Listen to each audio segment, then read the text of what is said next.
গণমাধ্যম সংস্কার কমিশনের কাছ থেকে পাওয়া সংস্কার প্রস্তাবগুলোর মধ্যে যেগুলো এখনই বাস্তবায়নযোগ্য সেগুলো অবিলম্বে কার্যকরের উদ্যোগ নেবে অন্তর্বর্তী সরকার। সকালে রাষ্ট্রীয় অতিথি ভবন যমুনায় গণমাধ্যম সংস্কার কমিশনের সুপারিশ পাওয়ার পর প্রধান উপদেষ্টা প্রফেসর ডক্টর মোহাম্মদ ইউনূস একথা বলেন। এ সময় সংস্কার কমিশনের প্রধান কামাল আহমেদ গণমাধ্যম কর্মীদের জানান, ১,৪০০ লোকের সাথে মতবিনিময় করে সাংবাদিকদের সমস্যা চিহ্নিত করা হয়েছে। আরও জানাচ্ছেন বাতেন বিপ্লব। জ্যেষ্ঠ সাংবাদিক কামাল আহমেদের নেতৃত্বাধীন গণমাধ্যম সংস্কার কমিশনের অন্যান্য সদস্যরা প্রধান উপদেষ্টার হাতে প্রতিবেদন হস্তান্তর করেন। এ সময় প্রধান উপদেষ্টা ডক্টর ইউনূস বলেন, বাংলাদেশের টেলিভিশন চ্যানেলগুলো যাতে বিদেশে অবস্থানরত বাংলাদেশিরা এবং আগ্রহী বিদেশিরা দেখতে পারেন সেজন্য প্রয়োজনীয় ব্যবস্থা নেবে সরকার। কমিশন প্রধান কামাল আহমেদ পরে এক সংবাদ সম্মেলনে জানান, ১২০ দিন কাজ শেষে ২০টি সুপারিশ প্রস্তাব আকারে পেশ করেছে তারা।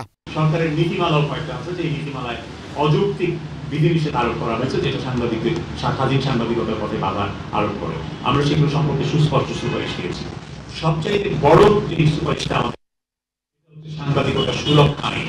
আমি আগেই বলেছি যে সাংবাদিকদেরকে হুমকি, হয়রানি, সহিংসতা সাংবাদিকদের বিরুদ্ধে, সাংবাদিকতার কাজের জন্য, অন্য কোনো কাজের জন্য, আপনি রাজনীতি করবেন আপনার রাজনীতির জন্য না, কিংবা আপনি ব্যক্তিগত কোনো সুযোগ সুবিধা নিতে চান, সেখানে কোনো অন্যায় করছেন, সেটার প্রোটেকশনের জন্য।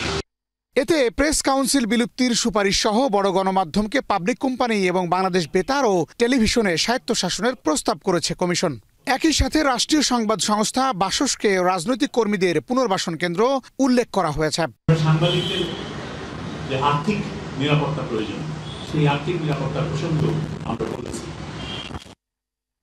ওয়েস্ট বোর্ড নিয়ে একটা আবেগ আছে সাংবাদিকদের মধ্যে, কর্মচারীদের মধ্যে, কর্মীদের মধ্যে, কিন্তু এই ওয়েস্ট বোর্ডের একটা মামলা হয়ে আছে এবং সেই মামলা আটকে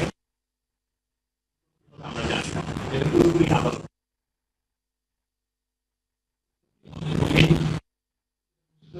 ইতিমধ্যে 10 বছর হয়ে গেল প্রায়। আমরা বলছি যে সাংবাদিকদের আর্থিক নিরাপত্তার দরকার। এসব প্রস্তাব বাস্তবায়ন হলে গণমাধ্যমে পেশাদারিত্ব প্রতিষ্ঠিত হবে বলেও মনে করেন সংস্কার কমিটির সদস্যরা। বাতেন বিপ্লব, এশিয়ান টেলিভিশন, ঢাকা।